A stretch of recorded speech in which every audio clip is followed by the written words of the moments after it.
Hey, what's up everyone? I hope you're all having a wonderful day or night. I hope you will enjoy today's video, so let's just get into it. So there's this guy who I've matched with on multiple dating apps for like over 3 years. I kid you not, since like 2020. And we always will communicate and talk, but we just never end up hanging out.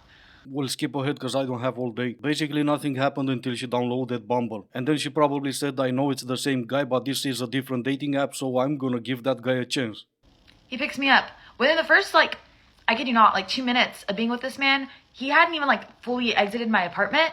He looks at me and he tells me, I have a gift for you. It was on New Year's Eve, so a couple days after Christmas. So I'm like, oh?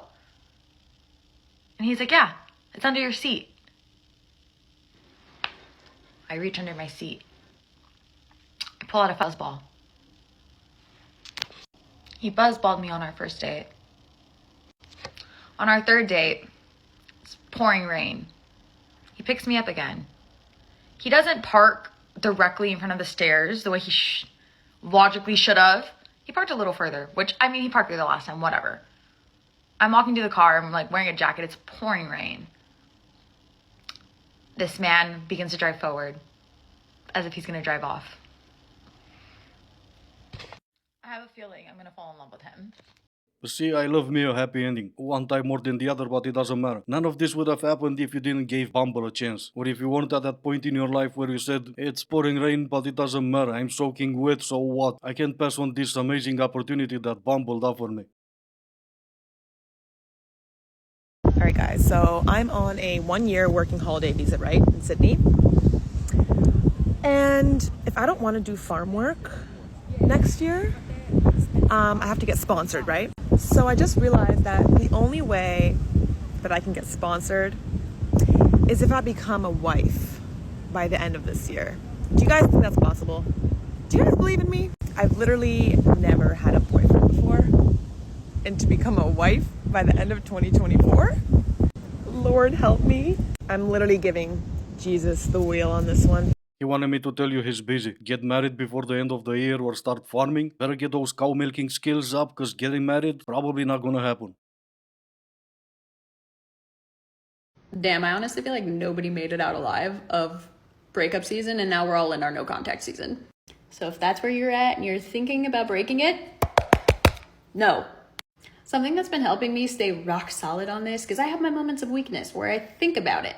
But what always brings me back is I just have to think, would my dream man do that to me? If you're going to list out all the qualities, of your dream partner, your dream man, the things they do, the things they don't do, the values that they hold, I can pretty much guarantee that your ex isn't that. So if your dream partner would not do the things to you that your ex did, your ex is not your dream partner. So when there are billions of people in the world, why am I going to continue to give my very precious time and energy to someone who has already disqualified themselves? So stop seeing the relationship through rose-colored glasses just because you're sad. See it for what it was and ask yourself, would my dream man do what my ex did? And if the answer is no, don't break no contact. Don't do it. What if the answer is yes? Then what? What if the problem was you and not him? You cheated, he kicked you out. Would your ex do that to you? Absolutely. What if he was your dream man and you were the problem? Everything is based on a case-to-case scenario. That's why when you say broad stuff like that are supposed to be an advice, you don't really look smart. It's quite the opposite. No, because men will be like, I'm not ready to commit. What's the rush? And literally be 40. 40. What's the rush? I don't know, your life expectancy? That's all. No, because you're supposed to be a doctor and have a higher level of intellect than us, than the rest of us. And yet you started your video with no because what? Or you answer a question. Just because young kids start their sentence like that doesn't mean it's cool, smart, or that it makes you more interesting, or that you should start your sentence like that. You're also 40, so what changed for you? Why are you in such a rush to have some guy commit to you? Okay, I don't know if this is controversial. I've heard maybe 2 other people talk about it. But why is being married or living with someone, like a romantic partner, why is it not normalized for you both to have separate bedrooms? I cannot imagine not having your own space. And it's not a signifier of you not liking the person or the relationship is failing. sometimes I just want my personal space. That doesn't mean I don't like you, but I don't want to be sleeping in the same bed as someone every single night. If it makes you feel any better, that's something you don't need to worry about. No matter how hard I try, I don't see anyone proposing to him. And there's different levels of intellect. There's the dumb people at the bottom, let's say you and the other two. Then there's the normal, the average people in the middle, which is probably the majority of us. And there's the really bright one right at the top. Now you know it's not controversial, and now you know why there's only two others that are talking about that. Normal people or the average, they want to share everything, especially when they're in love. And even more in the beginning when everyone is in that honeymoon stage. What to say when someone says, "You look tired." This actually happened to me recently, and even I froze up a little bit, I'm not gonna lie. So I don't want that happening to you, and I wanna offer solutions that aren't retaliations or automatically stooping to the other person's level. So here we go. Oh, really? How so? I feel great. Ooh, can you go get me a coffee then? Here's how I take it. Well, I've read this thing online that it's actually not the best etiquette to talk about a person's appearance the second you see them. I'll send you the article. Is that supposed to be helpful? Yeah, as opposed to when? When's the last time we even saw each other? I don't really see a positive point to you saying that. As tempting as it might be, don't go into reasons why you are actually tired. That'll just give this person a deeper look into your business and give them more material to be condescending about. Also remember that context matters. We know the people who are saying something out of true concern or care and the ones who are just trying to be mean and mask something rude in a polite statement. I'm well with Rael, your communication coach. Save this video. Hopefully you never get this comment and never need it, but if you do, you are armed and prepared. Or maybe I just don't listen to you and say, I am tired, I haven't slept in 2 days. Communication coach? Yeah, we were missing one more coach next to all the other ones. Why not teach people to not be bitter and resentful, and instead just have a normal conversation? Just some normal interaction. Maybe you only saw each other 2 or 3 times, it doesn't matter. Maybe they're genuinely interested in you and your well-being, and you don't want to lower yourself at their level. You don't even have a level, your basement. I saw a video that said if your partner does not react to you crying your eyes out or even remotely crying in any sort of way, then that is a psychological and emotional abuse. I completely agree with this. I just want to add one thing. This doesn't just go for partners.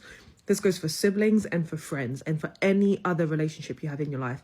If that person makes you cry and makes you upset and their response is you're too emotional or you're overreacting, rolling their eyes, or having no sort of sympathy or empathy for having made you get to a point where you are literally crying, that is psychological abuse and there is something wrong with them. Get rid of that person. Oh, you agree with some other therapist wannabe from TikTok. Whoever saw that coming. Question for all of you TikTok therapists. What if you're the one who started the fight and you've been yelling at him for the last 2 hours and now you started crying to manipulate him into apologizing to you? But let me go through a few comments. This lady said, what if I have that person? What's my problem? Another one said, but crying all the time instead of talking about it, for me also physical abuse. Yeah, everything is abuse for you snowflakes these days. Another one said, and I like this one the best, yeah, leave our friends and family because a woman on the internet said so. And she replied to this one, I mean, please make decisions that feel right to you. Well, not leaving my friends or family because some lunatic on the internet said so feels right to me.